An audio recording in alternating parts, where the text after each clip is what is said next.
This is a seated knee or quadricep extension. So this can help to get the quad working. And I'm going to show first without a band, which can be helpful in the early stages after a knee injury.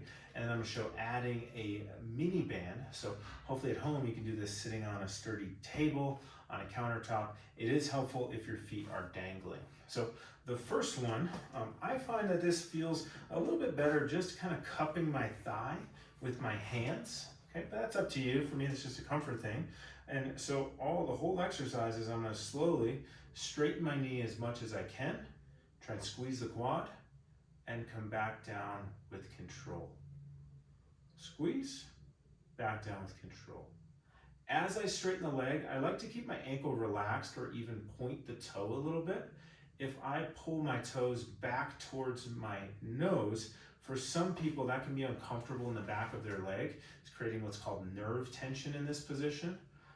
And also it's just using the lower leg muscles to help get the foot up, when really the purpose of this is using the quads. So I like to keep the foot and ankle relaxed or even point the toes away from me a little bit.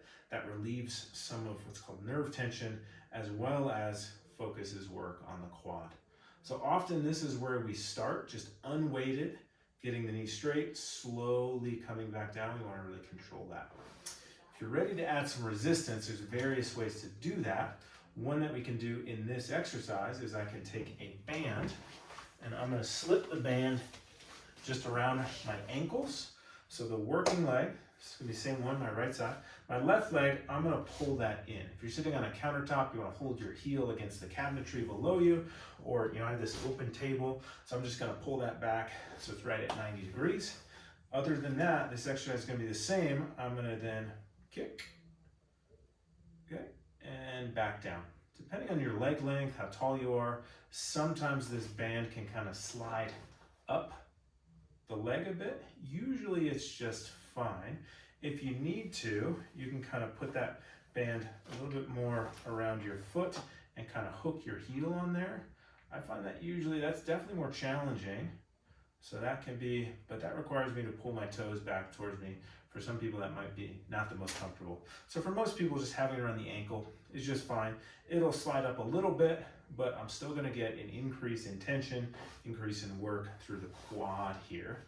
The final thing, what I'm doing with my stabilizing leg is I'm just kind of scooting the leg behind the other one. So a little rotation from the femur or the hip. So my feet are roughly one back of the other. It's not gonna be perfect, but that just reduces the band. When I'm out here, the band's not pulling at an angle. I really want the band resisting below my foot. And so I can just swing the leg up there, and that just provides a little more of a direct line of pull. So that's a seated knee extension, unweighted, and with a band.